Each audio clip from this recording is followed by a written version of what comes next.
Bismillahirrahmanirrahim. Assalamualaikum warahmatullahi wabarakatuh. Alhamdulillahi rabbil alamin. Hamdan katsiran tayyiban mubarakan fih. Kama yuhibbu rabbuna wa yardah. Asyhadu an la ilaha illallah wahdahu la syarikalah. Wa asyhadu anna Muhammadan abduhu wa rasuluhu la nabiyya ba'dah amma ba'd. Hadirin yang dimuliakan oleh Allah.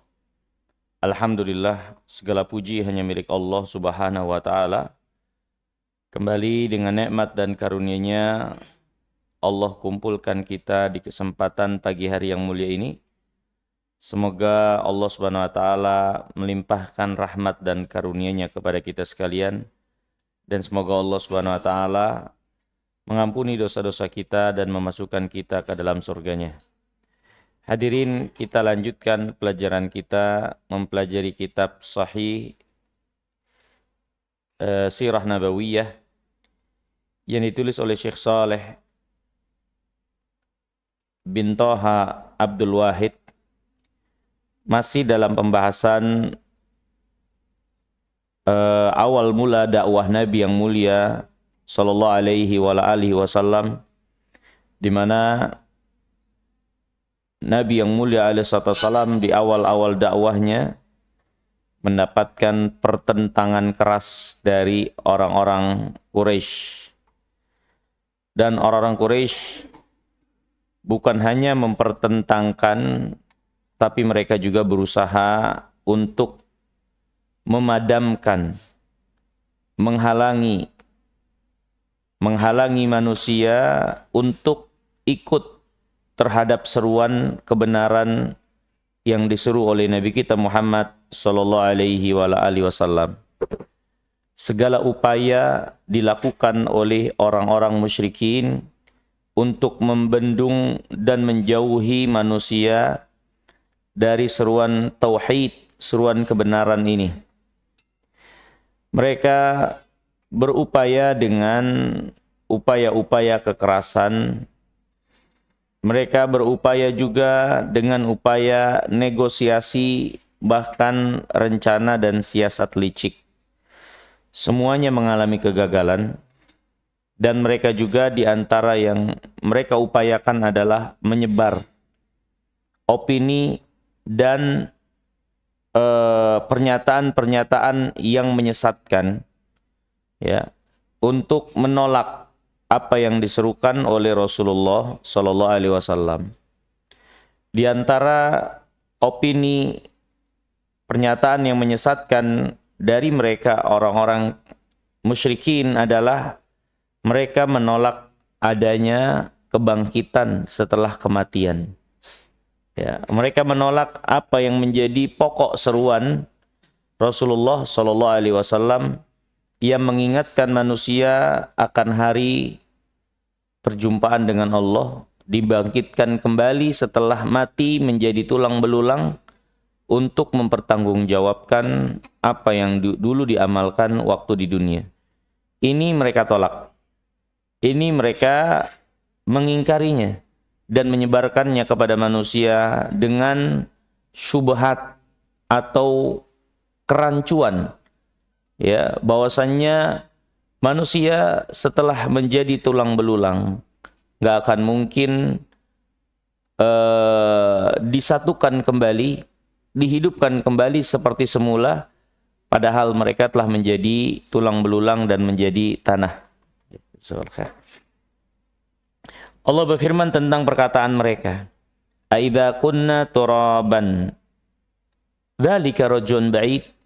Apakah kalau kami telah menjadi tanah, kami dibalikan kembali menjadi manusia seperti ini? Itu adalah pengembalian yang sangat jauh sekali. Dalam ayat yang lain mereka berkata, "Aidza mitna wa kunna turaban wa 'idhaman a inna lamab'utsun." Apakah kalau kami menjadi tanah dan tulang belulang, kami akan dibangkitkan seperti semula ini?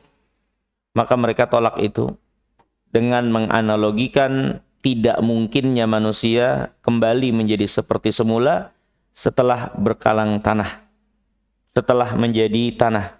Ya, Dan hadirin yang dirahmati dan dimuliakan Allah, datang keterangan dari Allah Subhanahu wa taala yang mewahyukan kepada nabinya yang mulia salawatullah wassalamuhu alaih tentang kebesaran keagungan Allah dalam penciptaan manusia, tentang keadaan manusia yang dimulai dari sesuatu yang tidak ada.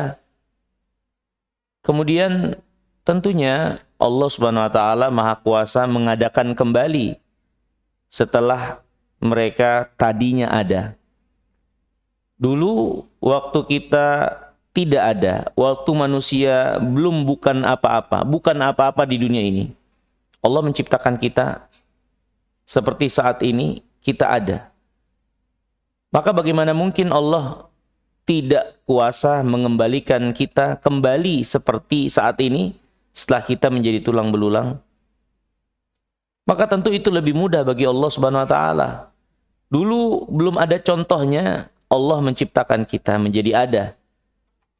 Maka mengadakan kita kembali setelah sebelumnya ada, itu menjadi sesuatu yang sangat mudah tentunya.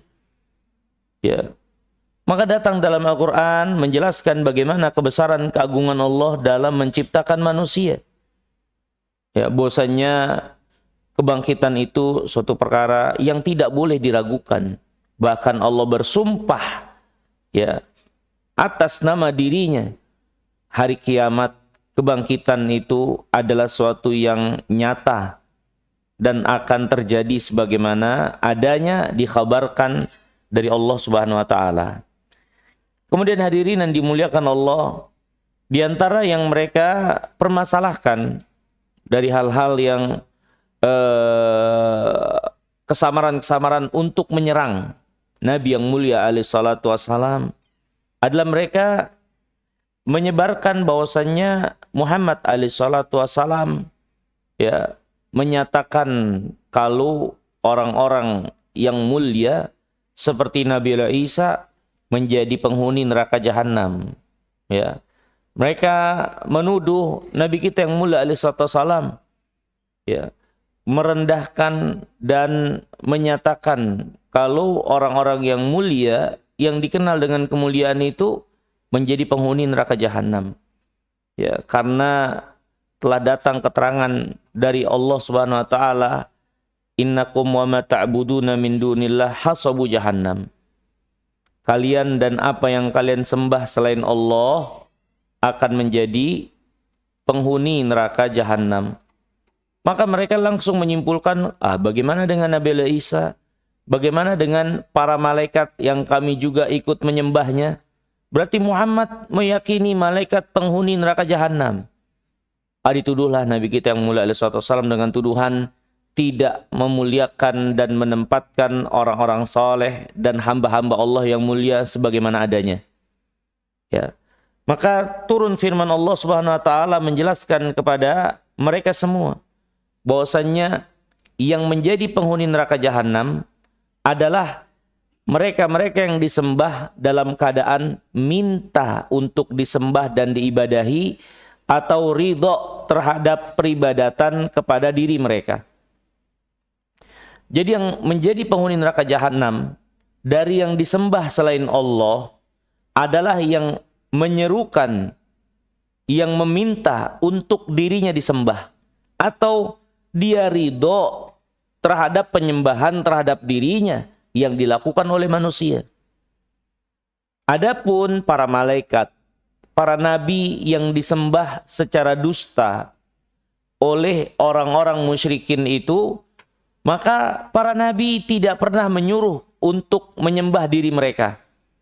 Para malaikat nggak pernah memerintahkan manusia menyembah diri mereka. Sehingga bagaimana mereka mempertanggungjawabkan ikut menjadi penghuni neraka jahanam dalam keadaan mereka sendiri tidak meminta, tidak menyuruh, dan tidak pernah meridhoi penyembahan yang dilakukan kepada mereka selain Allah Subhanahu wa taala. Dalam beberapa ayat di dalam Al-Quran, Allah memanggil para malaikat meminta pertanggungjawaban kalau mereka dulu disembah oleh manusia. Para malaikat mengelak dan menjelaskan kalau dulu yang disembah itu adalah bangsa jin yang ngaku-ngaku malaikat. Ya, bangsa jin itu yang disembah oleh manusia, para malaikat sendiri nggak pernah memerintahkan manusia dan nggak pernah menjadi sesembahan yang disembah selain Allah. Jadi manusia itu tertipu oleh bangsa jin yang mengaku-ngaku malaikat sehingga disembah selain Allah. Para nabi dan rasul juga, contoh diantaranya Nabi Isa, dipanggil oleh Allah, mempertanggungjawabkan, ditanya, apakah engkau yang memerintahkan manusia untuk menyembah dirimu dan juga ibumu?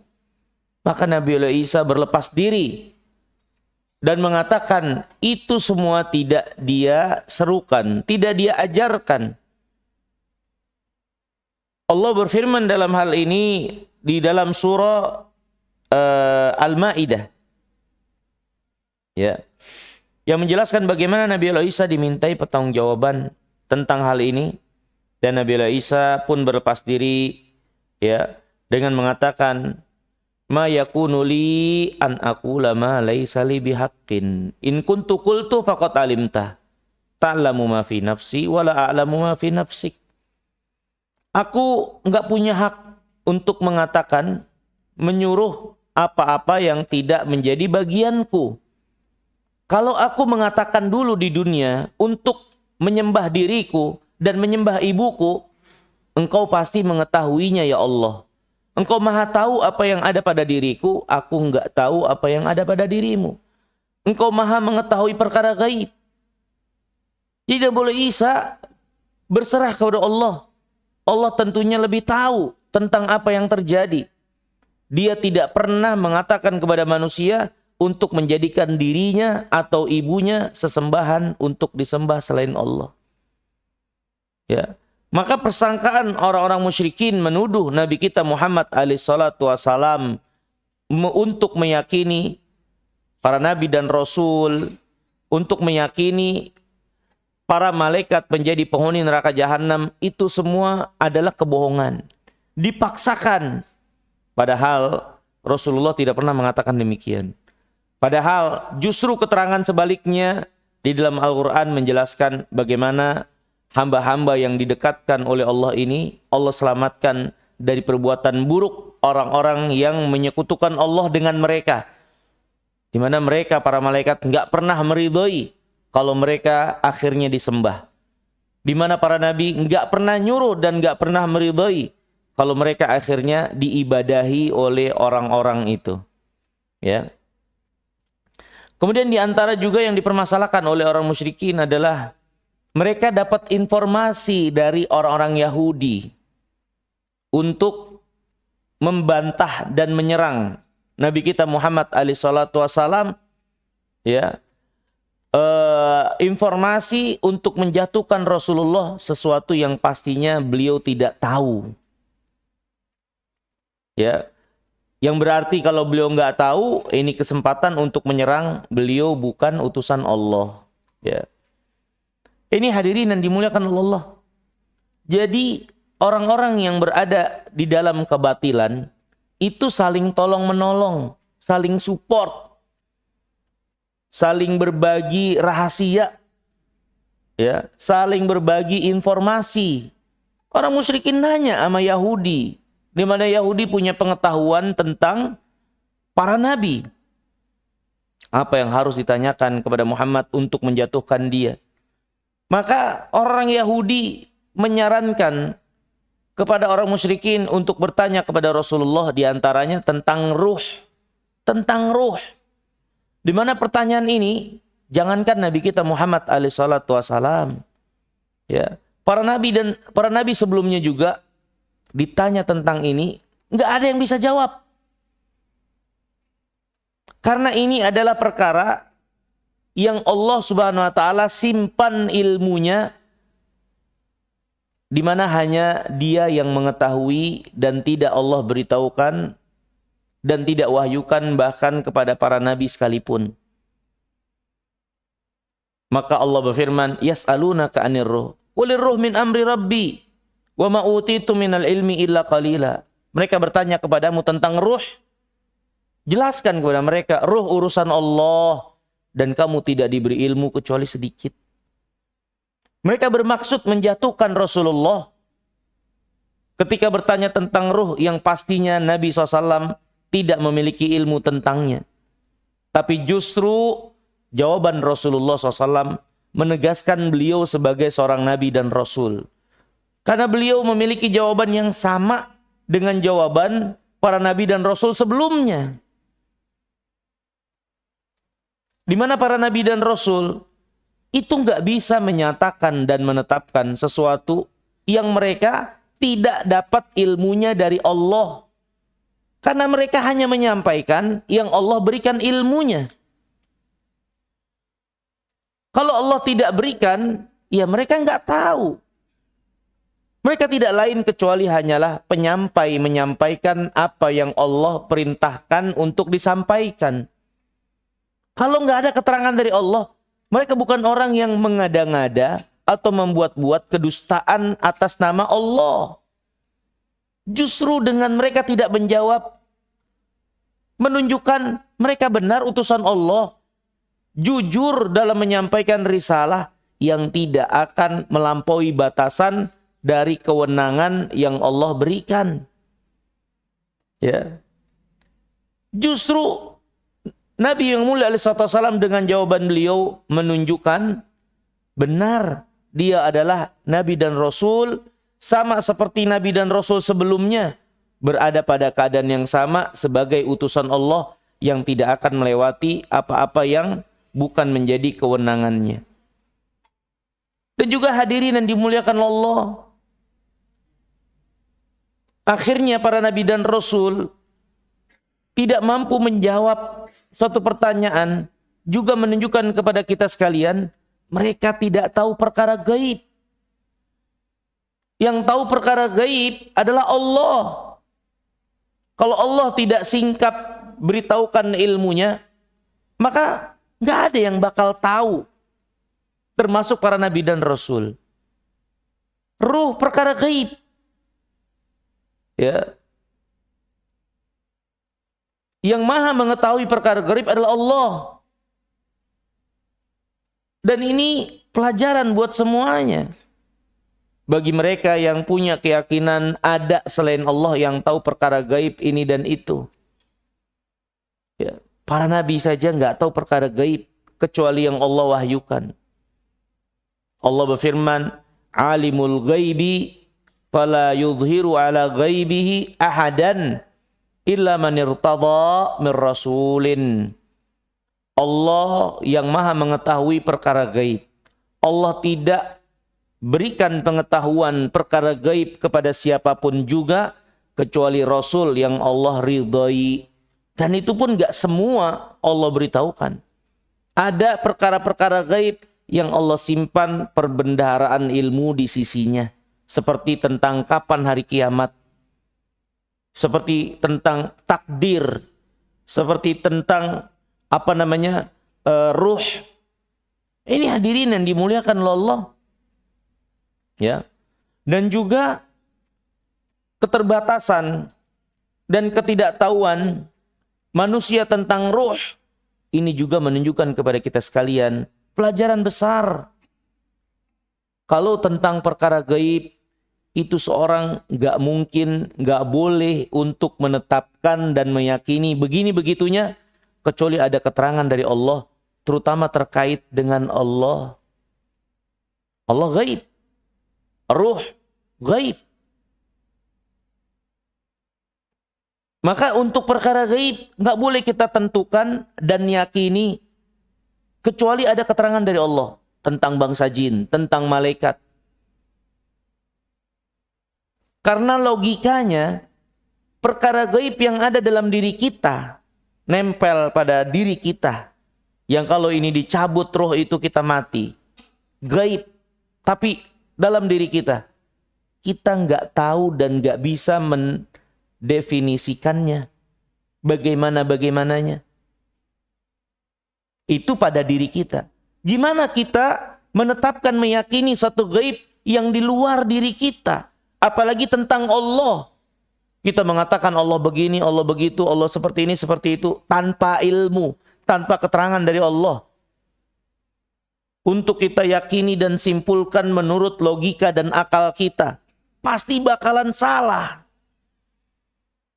Untuk sesuatu gaib yang nempel di diri kita saja, kita keterbatasan untuk bisa menjelaskannya. Gimana kita menjelaskan sampai meyakini tentang Allah tanpa keterangan dari Allah? Lebih salah lagi dan lebih nggak mungkin lagi. Jadi terdapat hikmah besar. Allah sembunyikan perkara ruh untuk kita ketahui sebagai pelajaran. Nggak semua hal makhluk itu mengetahuinya. Agar makhluk sadar keadaan diri mereka sebagai makhluk. Mereka mau tahu semuanya. Mau menandingi Khalik. Sadari diri mereka sebagai makhluk. Juga pelajaran tentang perkara gaib nggak boleh ditetapkan, ditentukan, diyakini. Apalagi sampai bisa menjelaskan kalau nggak ada keterangan dari Allah dan Rasulnya. Jangankan tentang sesuatu yang di luar diri kita, tentang Allah, tentang malaikatnya. Ruh yang ada pada diri kita saja, kita lemah dan nggak memungkinkan menjelaskan dengan baik dan benar. Karena nggak ada ilmu tentang itu dari Rabbul Alamin. Ketika mereka bertanya kepada Rasulullah untuk mengetes, yas'alunaka 'anir ruh. Apa jawaban Allah? Qulir ruh min amri rabbi.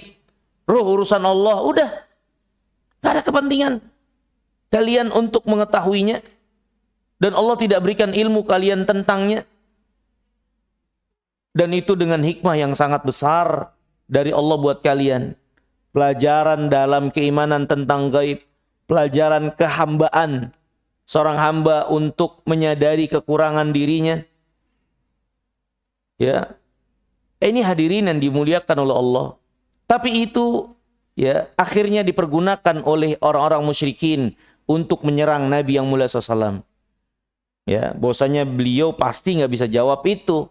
Kalau nggak bisa jawab, gimana dikatakan beliau sebagai seorang Nabi? Ya, maka ini ya, tapi justru keadaan sesungguhnya sebaliknya. Ya, justru ketidaktahuan Nabi menunjukkan beliau benar seorang Nabi. Beliau tidak melangkahi, melebihi apa yang menjadi kewenangan yang beliau diberikan oleh Allah untuk jelaskan.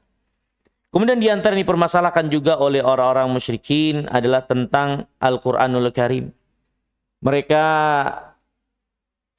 menyebarkan opini dan pernyataan Al-Quran itu dongengan saja. Asatirul awalin. Dongengan orang-orang dulu ya yang didongengkan ya. Jadi ya hampa kosong. Cerita-cerita kosong, hayal. Ya. Seperti banyak beredar di tengah-tengah manusia. Ya, cerita ini begini, wah kehebatan, kesaktian begini begitu. Semua kosong semua itu. Gak ada yang bisa dipertanggungjawabkan umumnya. Ya. Maka mereka menyamakan apa yang beredar di tengah-tengah manusia dari cerita-cerita kosong hayal sehingga akhirnya menjadi keyakinan. Mereka samakan itu semua dengan apa yang dibawa oleh Muhammad. Mereka menyimpulkan Al-Quran itu adalah cerita-cerita dongengan orang-orang terdahulu, kosong dan hampa, tapi didoktrinkan sehingga seolah-olah benar. Ya. Allah Subhanahu wa taala berfirman tentang perkataan mereka, asatirul awwalin iktatabaha fahiyatumla alaihi bukratan wa asila. Al-Quran itu dongengan orang-orang dulu yang dicatat sama Muhammad alaihissalam, didiktekan kepada beliau tiap pagi dan petang. Ini hadirin dan dimuliakan Allah, tuduhan yang sangat keji sekali. Ya, menyamakan firman Allah Subhanahu wa taala, apa yang diturunkan kepada Muhammad alaihissalam dengan apa yang beredar di tengah-tengah manusia, seperti dongengan-dongengan, cerita-cerita kosong dan hampa yang biasa keluar dari mulut para pendusta untuk membohongi manusia, mengambil uang dari mereka, menipu mereka, mengelabui mereka, membodohi mereka. Seperti ma'ruf kita kenal di tengah-tengah manusia, cerita-cerita kosong tentang ini dan itu, terutama hal-hal yang berisi kesaktian-kesaktian orang-orang tertentu untuk mengelabui manusia. Nggak ada buktinya.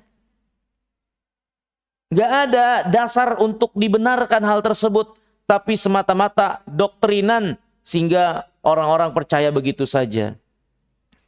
Tujuan utamanya mengelabui manusia sehingga dapat memeras harta mereka, mengambil bagian harta mereka. Karena dengan cita-cita kosong ini, akhirnya orang-orang itu jadi, oh iya ya, ya kalau kamu mau ini, maka serahkan dulu ini. Maka keluarkan dulu uang kamu ini, korbankan dulu begini dan begitu. Mengambil harta manusia tanpa hak. Ya. Ini diantara senjata dan dagangannya para pendusta. Ya.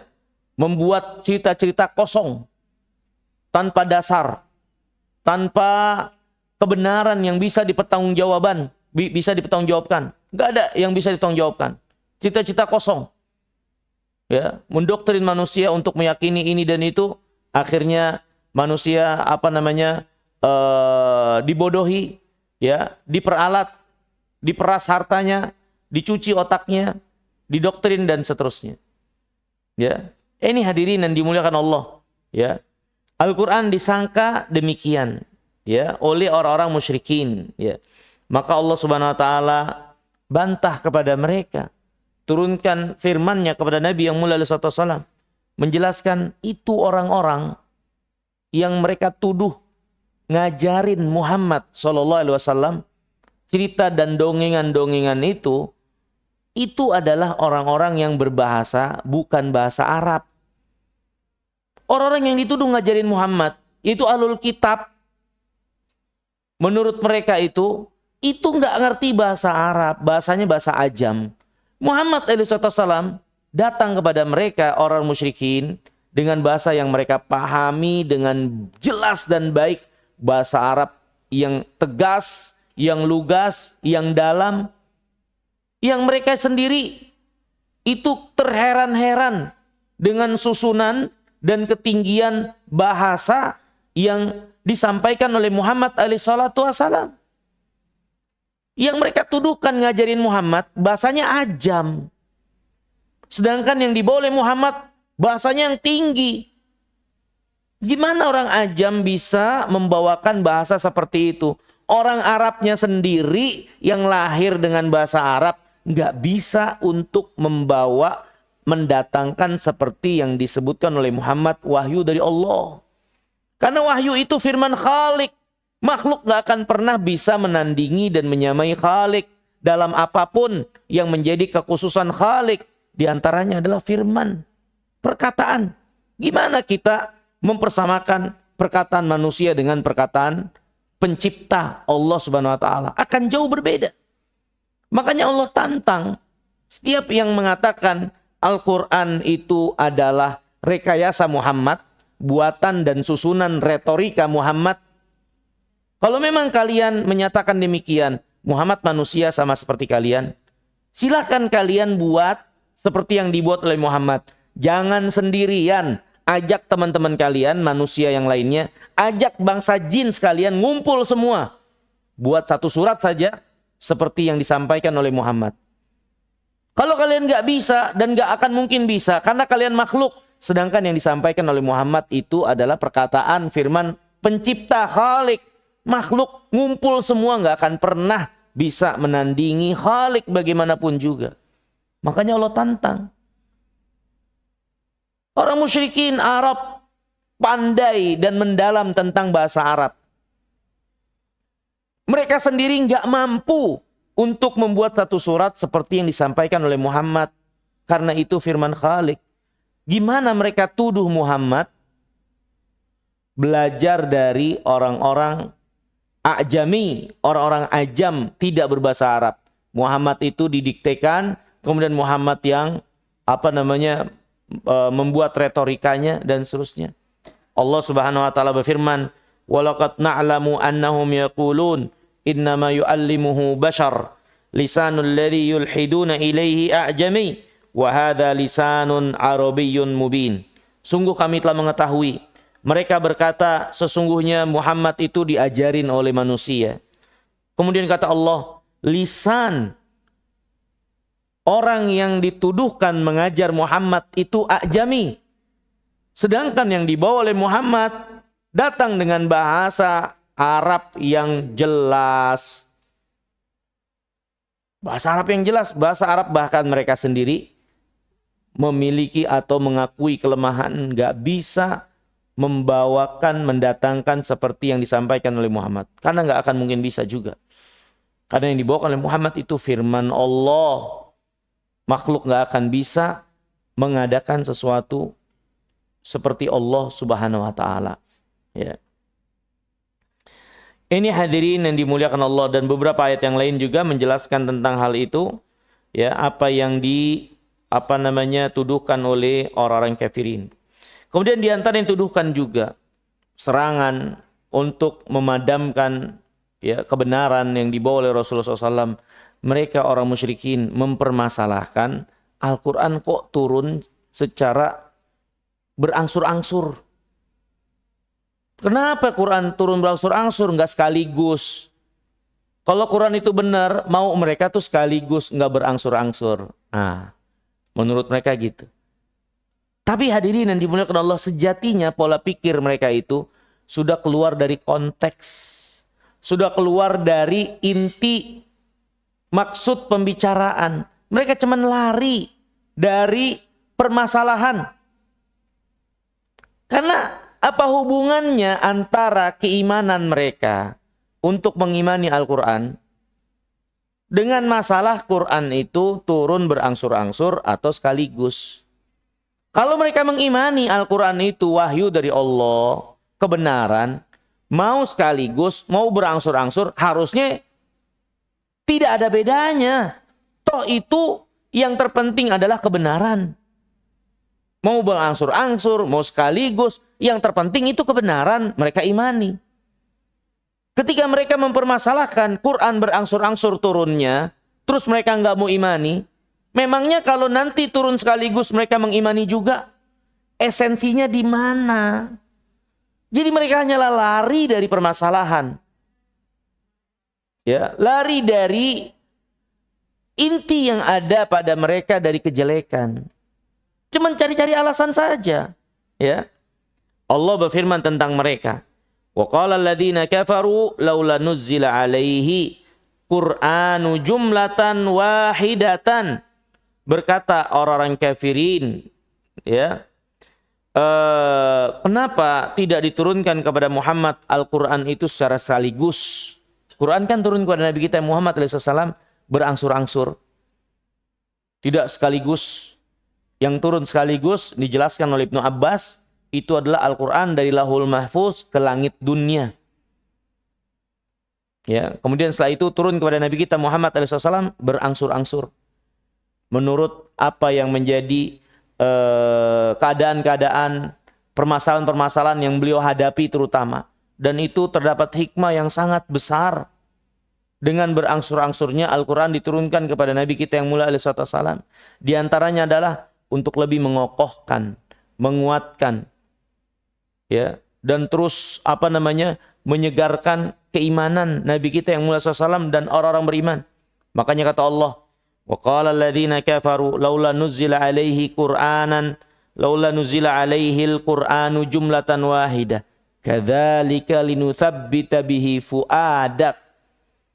Orang kafirin mengatakan, kenapa sih Al-Quran tidak turun kepada Muhammad itu sekaligus? Mereka mempersoalkan itu. Maka kata Allah, demikian Allah turunkan itu berangsur-angsur untuk mengokohkan hatimu. Linutsabbita bihi fuadak. Untuk mengokohkan hatimu, hati Nabi kita yang mulia SAW secara khusus. Karena dengan Quran itu turun per kasus, berangsur-angsur, maka Nabi SAW itu lebih kuat di dalam menghadapi permasalahan-permasalahan itu. Dan lebih tersegarkan menghadapi apa yang beliau hadapi dari permasalahan-permasalahan yang ada. Ya, lebih mengokohkan juga. Lebih menguatkan keistiqomahan. Ya. Karena ketika sesuatu itu terus berjalan berkesinambungan, maka ini akan lebih mengokohkan, akan lebih mendalami, akan lebih meresapi. Berbeda ketika sesuatu itu mungkin diberikan secara sekaligus, ya, yang kemudian seorang bisa mengalami apa yang dialami dari hal-hal yang sifatnya manusiawi, ya, dari lupa, dari kebosanan, dari hal-hal lainnya, dari kelemahan-kelemahan manusia. Tapi turunnya dia berangsur-angsur, akhirnya hikmah yang sangat besar menjadikan Rasulullah SAW semakin kokoh hatinya menghadapi apa yang beliau hadapi, terutama hal-hal yang berat. Datang firman Allah, kembali mencerahkan. Menghadapi hal-hal yang membuat beliau sedih, kemudian datang firman Allah, merekahkan kembali hatinya. Datang tekanan-tekanan dari orang-orang musyrikin, ya, dan apa yang beliau alami dari musibah, ya, kerugian-kerugian, kematian para sahabatnya, anggota keluarganya di jalan agama ini. Allah Subhanahu wa taala turunkan firman-Nya, di mana firman Allah ini tentu akan membawa kekuatan hati, menenangkannya, dan membuat Rasulullah SAW semakin kokoh untuk bersabar. Ini hadirin yang dimuliakan Allah SWT, hikmah sangat besar. Tapi orang musyrikin mempermasalahkannya. Jadi mereka itu sebetulnya cuma cari-cari celah. Gak ada maksud untuk beriman. Karena kalau kita dalami lagi, memang apa masalah Quran secara berangsur-angsur atau sekaligus? Memangnya mereka bisa jamin diri mereka kalau turun sekaligus bakal beriman? Dulu umat terdahulu, iya. Kitab mereka turun sekaligus. Tapi yang nggak beriman mah nggak beriman juga. Yang nggak beriman tetap nggak beriman. Jadi esensinya apa? Mereka mempermasalahkan Al-Quran itu turun berangsur atau sekaligus. Nah, begitulah pola pikir orang-orang yang mengikuti hawa nafsunya. Mereka selalu cari-cari alasan. Akhirnya mereka menunjukkan kebodohan diri mereka sendiri. Ya. Ini hadirin yang dimuliakan oleh Allah Subhanahu wa taala. Ya, di antara hal-hal yang dipermasalahkan oleh orang musyrikin untuk membendung dan meredam dakwah Rasulullah sallallahu wasallamuhu alaihi. Kemudian, ya, yang terakhir kesempatan kali ini, ya,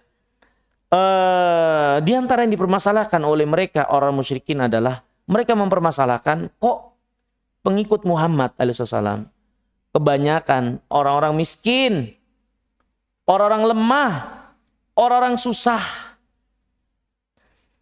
Memang ada Abu Bakar, ada bangsawannya, ada tokoh-tokohnya, ada juga. Tapi kalau jumlahkan, ya, kalau dibandingkan secara total, ya, antara orang-orang pembesar tokoh dengan orang-orang papa, orang-orang miskin dan lemah, banyakkan orang miskin dan lemahnya.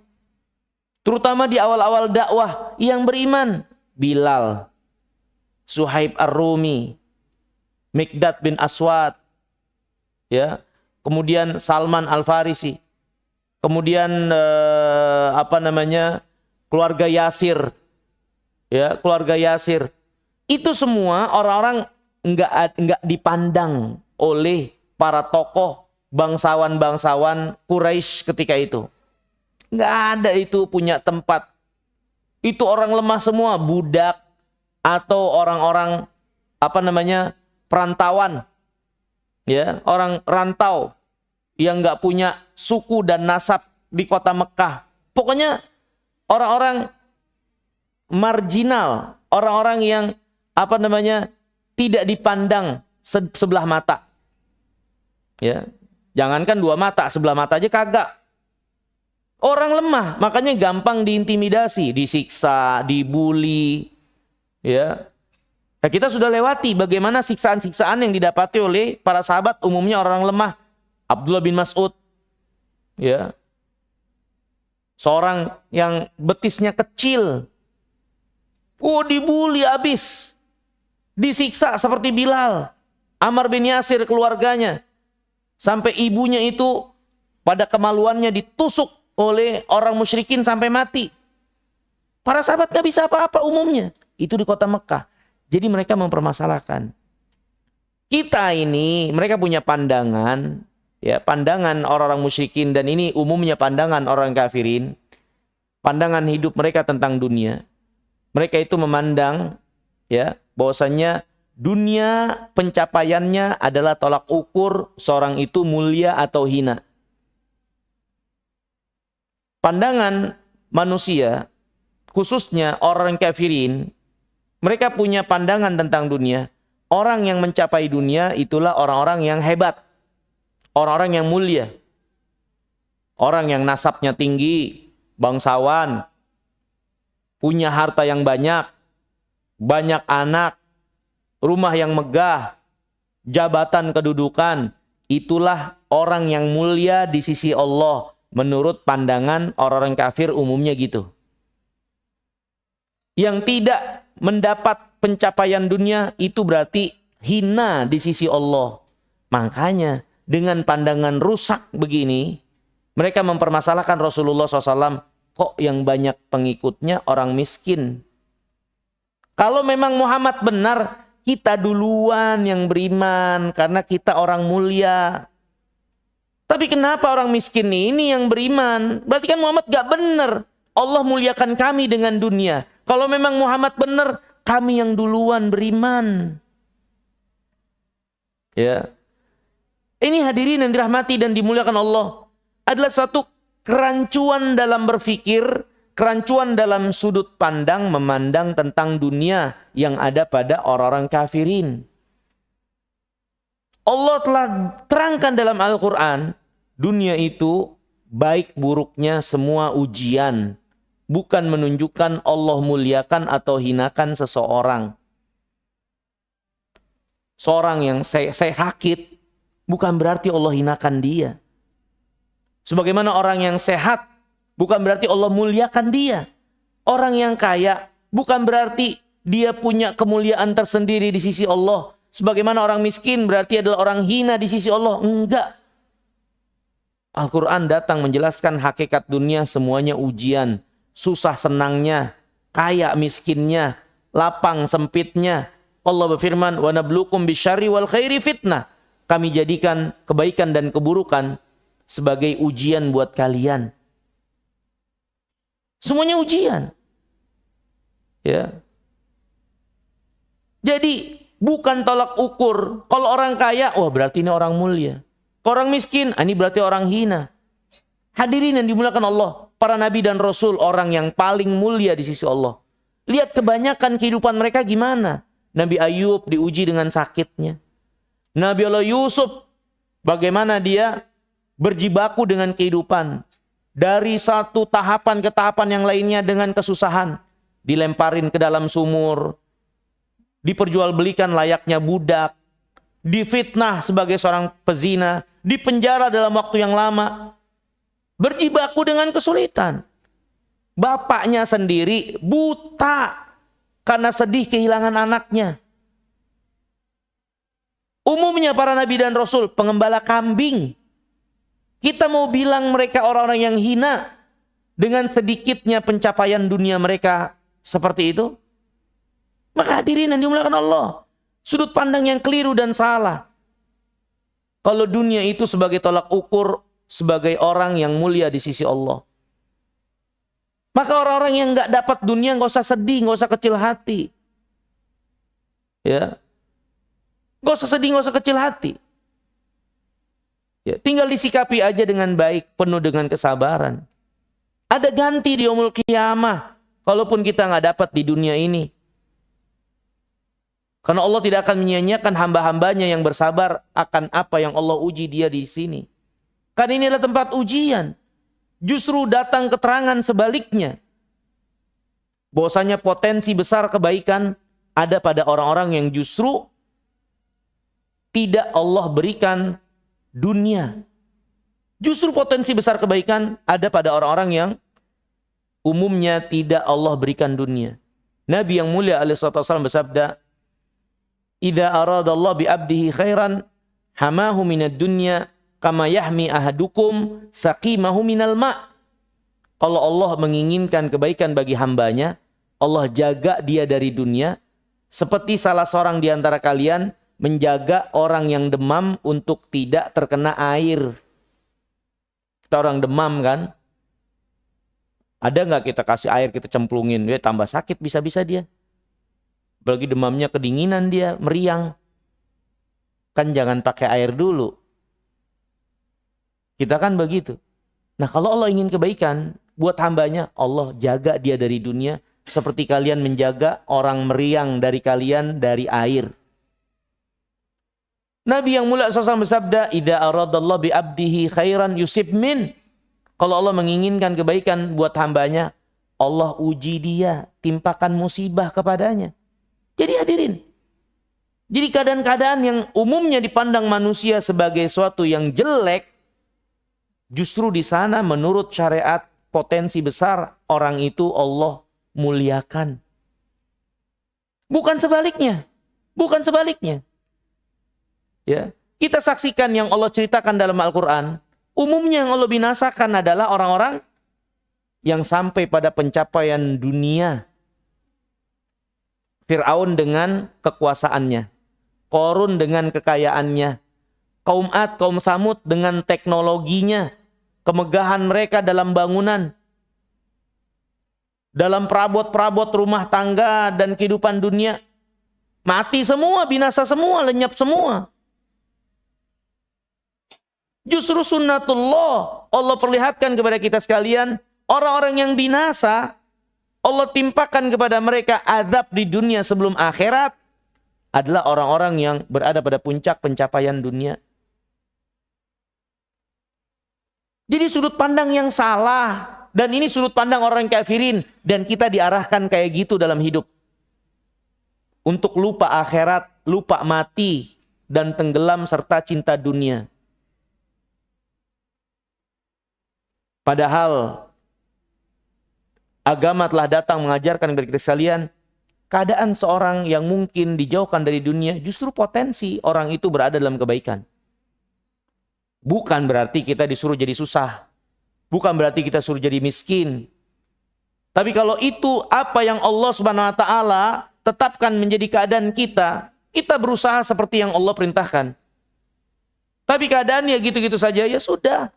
Bersabar untuk itu dan terus fokus beribadah kepada Allah. Minta ganti lebih baik dari Allah akan kekurangan dunia yang tidak kita dapatkan. Akan kehilangan dunia yang kita kehilangan darinya. Minta ganti lebih baik dari Allah. Bersabar dan terus beribadah kepada Allah. Dan menyibukkan diri pada apa yang Allah cintai dan ridhai. Yang mungkin sulit dilakukan oleh orang yang sibuk dengan kepentingan dunianya. Untuk dia pelihara, dia jaga, dan dia terus ingin menambahnya. Jadi nggak usah berkecil hati. Ya. Orang kafirin lah yang ngajarin manusia itu untuk memandang dunia sebagai segala-galanya. Makanya ada ungkapan dari mereka, waktu adalah uang.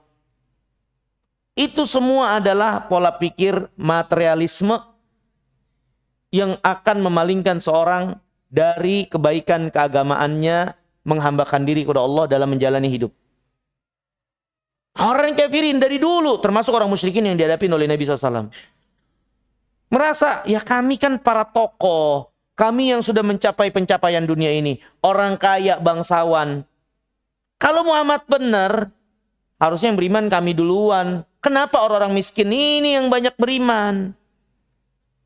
Ya, maka Allah Subhanahu wa taala berfirman, "Kadzalika fatanna ba'dhum bi ba'dhin liyaqulu ahaula'i manallahu 'alaihi min bainina alaihissallahu bi'alama bisyakirin." Demikianlah kami jadikan sebagian manusia ujian bagi yang lainnya. Orang kaya diuji dengan orang miskin. Orang miskin diuji dengan orang kaya. Orang kaya nggak akan kaya kalau nggak ada orang miskin. Orang miskin sedikit banyaknya juga butuh orang kaya. Orang kaya butuh orang miskin. Manusia itu semua menjadi pembantu bagi yang lainnya. Manusia itu semuanya menjadi pembantu satu dengan yang lainnya. Orang yang pintar membantu yang bodoh. Yang bodoh bantu yang pintar. Yang kaya bantu yang miskin bantu yang kaya. Orang kaya bisa apa kalau nggak ada orang miskin?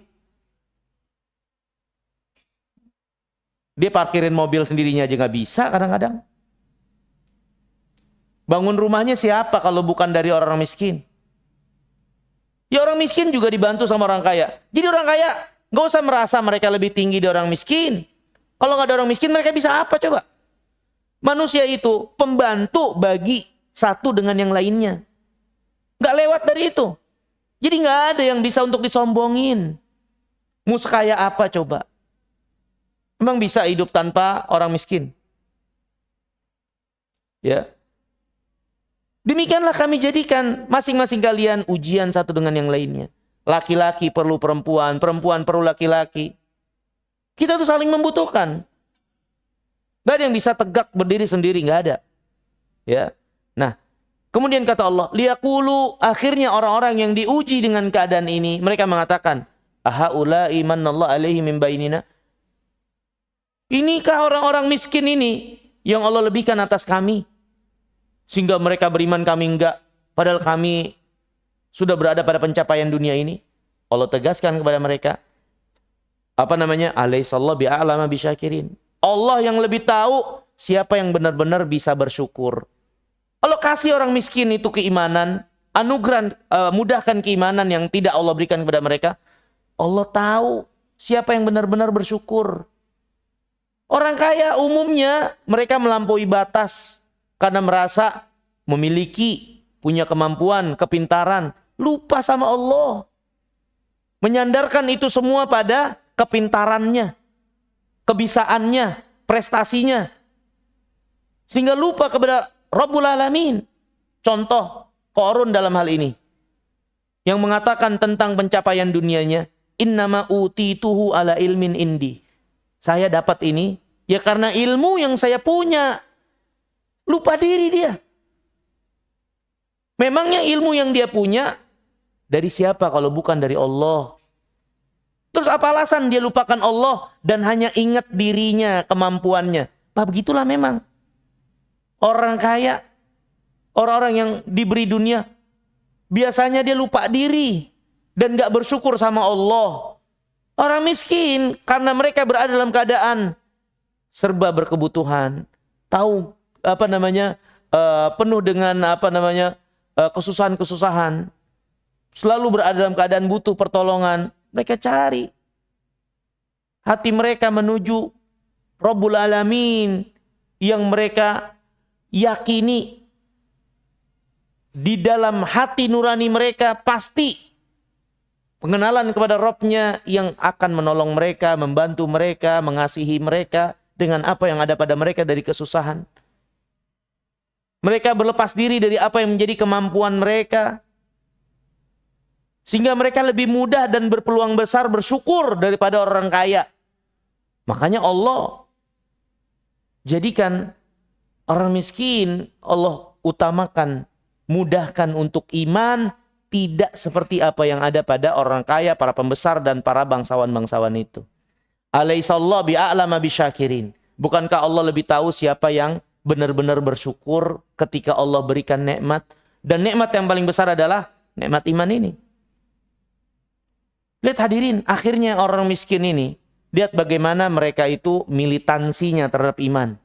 Lihat Bilal, disiksa begitu sedemikian rupa dengan berbagai macam siksaan. Dia tetap bertahan.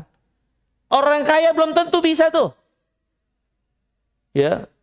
Ketika mereka beriman, habis itu dimusuhi oleh teman-temannya. Sama rekan-rekannya. Sama keluarganya diusir, nggak dianggap keluarga lagi. Jadi miskin dia. Nggak kuat-kuat dia, nggak jadi beriman dia. Ya. Dulu Heraklius sebagai raja Romawi tahu kebenaran, nggak beriman juga. Padahal tahu kebenaran, karena dia takut kehilangan kekuasaannya. Ini hadirin yang dimuliakan oleh Allah Subhanahu Wa Taala. Walhal orang musyrikin mempermasalahkan. Ini yang beriman kok orang-orang lemah semua kebanyakan. Kalau memang Muhammad benar, kami yang duluan Allah berikan keimanan. Tapi Allah mengatakan, bukankah Allah yang lebih tahu siapa yang benar-benar bersyukur? Dan mereka juga akhirnya mendatangi Rasulullah SAW. Ketika Rasulullah bersama dengan orang-orang miskin, ya, mereka meminta kepada Nabi SAW, ya, usir tuh orang miskin. Kami nggak mau duduk bareng bermajelis bersama mereka. Kalau mau kita dengerin kau, biarkan kami hanya bersama denganmu, mendengarkan darimu secara eksklusif. Jadi nggak mau bareng sama orang miskin. Orang miskinnya singkirin dulu. Ya, kita aja nih orang kaya bangsawan, coba kau mau ngomong apa? Ya. Mereka datang kepada Rasulullah untuk melakukan demikian, mengusir orang miskin. Apa yang Allah Subhanahu wa taala wahyukan kepada Nabi SAW? Apakah Allah meridhoi permintaan orang kaya ini? Allah bela orang miskin. Allah bela orang-orang miskin itu. Allah larang nabinya yang mulia SAW mengikuti kemauan orang-orang yang melampaui batas itu untuk mengusir orang miskin. Allah berfirman, "Wala tatrudil ladzina yad'una rabbahum bil ghadati wal ashiyyi yuriduna wajhah. Ma 'alaika min hisabihim min syai' wa ma 'alaihim min hisabika min syai' fatatrudahum fatakuna minadh dhalimin." Jangan kamu usir orang-orang yang ikhlas beribadah kepada Allah, berdoa di pagi dan petang hari itu. Engkau tidak bertanggung jawab atas amal mereka, sebagaimana mereka tidak bertanggung jawab atas amalmu. Masing-masing punya beban kewajiban yang harus dia lakukan. Ya, enggak usah kamu mengurusi apa yang ada pada mereka. Mereka bertanggung jawab atas agama yang Allah bebankan. Kamu bertanggung jawab apa yang Allah bebankan kepadamu untuk menyampaikan. Mau kepada yang kaya, mau kepada yang miskin. Kamu juga tidak bertanggung jawab atas orang kaya yang enggak beriman. Ketika mereka mau-maunya mereka sendiri mengatur seperti itu yang tidak Allah ridhoi. Enggak perlu untuk mengikuti apa yang menjadi kemauan mereka. Engkau usir orang-orang miskin ini, wahai Muhammad. Jadilah engkau orang-orang zalim. Jadilah engkau bagian dari orang zalim itu. Nabi SAW dilarang oleh Allah untuk mengikuti kemauan orang musyrikin, mengusir orang-orang miskin dari majelis beliau. Ini hadirin dan dimuliakan Allah, ya, menunjukkan bagaimana pemuliaan Allah kepada orang-orang lemah, orang miskin dengan syarat mereka beriman. Allah bela mereka di hadapan nabinya yang mulia alaihi wassalam. Ya. Dan nanti di yaumul qiyamah Nabi SAW pernah menjelaskan bagi kita sekalian, kebanyakan penghuni surga ya orang-orang miskin. Bahkan orang kaya kalaupun masuk surga terlambat 500 tahun duluan orang miskin. Karena orang kaya lebih lama hisapnya. Walaupun mungkin masuk surga juga. Tapi orang miskin duluan. Karena mereka apa yang dihisap dari dunia? Gak dapat banyak. Sebentar. Dan hisap bukan sesuatu yang ringan. Kalau Allah detailkan hisap kita, kata Nabi, gak ada di antara kalian yang selamat. Allah merahmati orang beriman, hisapnya itu cuman pengakuan saja, disodorkan, mengakui, sudah Allah ampuni. Kalau didetailkan, habis kita semua. Ya, ini hadirin yang dimuliakan oleh Allah. Maka Allah SWT bela orang miskin. Dan Allah bantah apa yang menjadi kemauan orang musyrikin, hawa nafsu mereka. Ya, yang mereka hanya cari-cari alasan. Sebetulnya memang gak mau beriman. Orang miskin jadi bulan-bulanan dan jadi sasaran. Ini orang kaya. Bukan cuman urusan dunia. Urusan akhirat juga. Menjadikan orang miskin itu sebagai sesuatu yang diinjak-injak bulan-bulanan. Gak mau sama orang miskin. Maunya eksklusif, khusus. Ya, mereka yang dilayani. Ya, mereka yang diajarin. Gak mau gabung sama orang miskin. Ini orang kaya. Jangankan masalah dunia, masalah agama juga menjadikan orang miskin sebagai bulan-bulanan. Ini bukan agama Allah yang seperti ini. Lihat agama Allah mengajarkan kepada kita sekalian, semua sama, nggak ada yang boleh merasa lebih satu dari yang lainnya. Yang paling mulia, yang takwa, bukan yang paling kaya. Ya ayuhan nas, inna khalaqnakum min dzakarin wa untha, wa ja'alnakum syu'uban wa qabaila lita'arafu. Inna akramakum indallah atqakum. Wahai manusia, kami jadikan kalian dari laki-laki dan perempuan, menjadikan kalian bersuku-suku, berbangsa-bangsa. Itu apa yang Allah takdirkan buat kalian. Bukan untuk kalian jadikan sebagai sesuatu, kalian sombongkan satu dengan yang lainnya. Enggak. Memangnya itu usaha kalian. Saya sukunya ini, saya darahnya biru, saya darahnya merah, saya darahnya hijau. Ya Allah yang jadikan kalian, memangnya itu usaha kalian. Menjadikan kalian berbangsa-bangsa, bersuku-suku. Bukan untuk kalian saling menyombongkan diri satu dengan yang lainnya. Tapi itu Allah jadikan buat kalian saling apa? Saling kenal.